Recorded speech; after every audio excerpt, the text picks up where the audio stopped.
Well, this is the Vin Man Sans Van reporting from the Lama Foundation.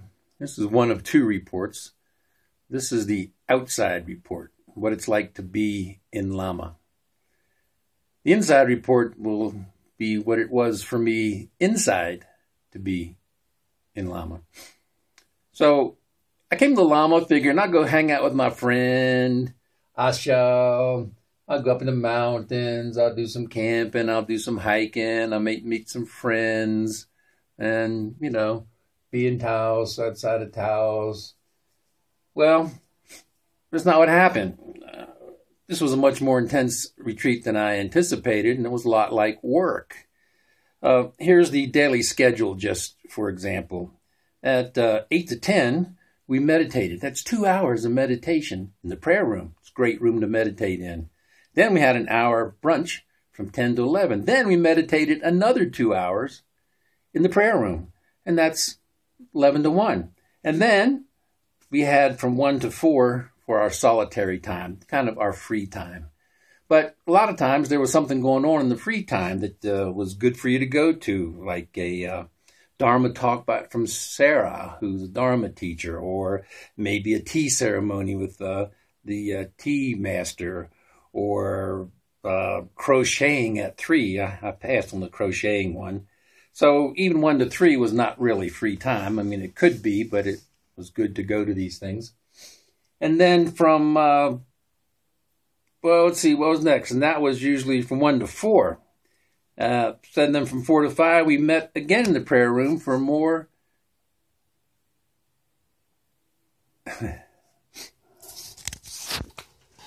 Well, you get the picture. Then after 4 o'clock, we got to have dinner at 5, and then at 7 was the active practice. The active practice was, where's my cameraman? The active practice was, how about this? Oh, it's so much better. The active practice included Rosh Hashanah or Sabbat or Zikr or prayer beads. Now, that was great. We went back to the prayer room, and a bunch of people sat around the circle in the prayer room, and then we had like, a beaded necklace that had 1,000 beads on it. And everybody got to have a hand on the bead. And on a bead, you would say a chant. And the chant is, La ilaha illallah, La ilaha illallah, La ilaha illallah. And each time you said the chant, you'd move it, the bead, forward 1. Now, La ilaha illallah is a Muslim chant, and what it means is there is no reality but God. It can be translated a lot of different ways. There's no God but God. Man, you get in a room with all them voices chanting that for an hour, 1,000 times, it used to be quite a powerful experience. And that contributed to some of the inside stuff, which hopefully I'll get to talk about at another posting. And, I thought I'd come up here and meet friends, but though it's a silent retreat, which means, there's no talking. Not only were we in silence, but all the people that are in the staff, they were in silence too. So there's no talking. How are you today? I'm fine. How are you? Great. What's your name? Well, there was none of that because, it was silent. So there was some glances, and you get to look at people, and maybe a smile, and some beautiful twinkly eyes, which made it great, really. But there wasn't any opportunity to actually make friends. And I'm leaving out a lot of stuff here. I even wrote notes. Huh. Oh, the beauty. I'll leave out the beauty part. Oh, yeah, as you can see, it's like taking a bath in beauty for a week. I mean, come on. The mountains are so beautiful. The sunsets are beautiful. The sky is always dramatic.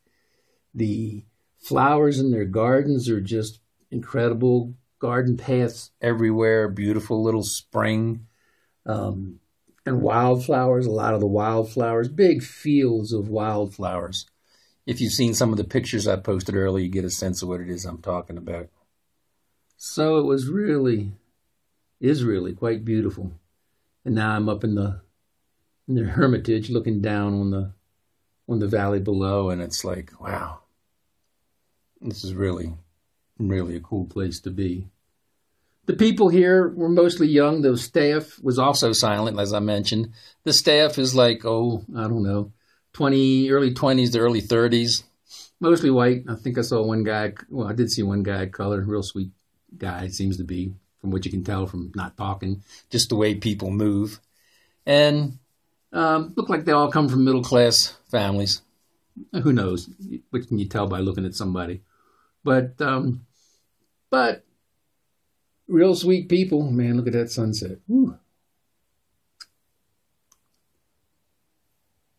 And a real sweet time, you know. Sitting for 5 hours was a pain in the butt. I had to get up every morning at 6:30 just so that I could make it to sit 5 hours and do yoga. 6:30 to 7, I'd just get up and do yoga before I went to. Yeah, I just don't even want to talk. I just want to watch that sunset. So it's a busy time, very intense time. A lot of the meditation resulted in just intense internal processes, which hopefully I'll be able to get into some later. I guess that's it. Seems like there was more. Retreat ends tomorrow. Hopefully I'll post some more.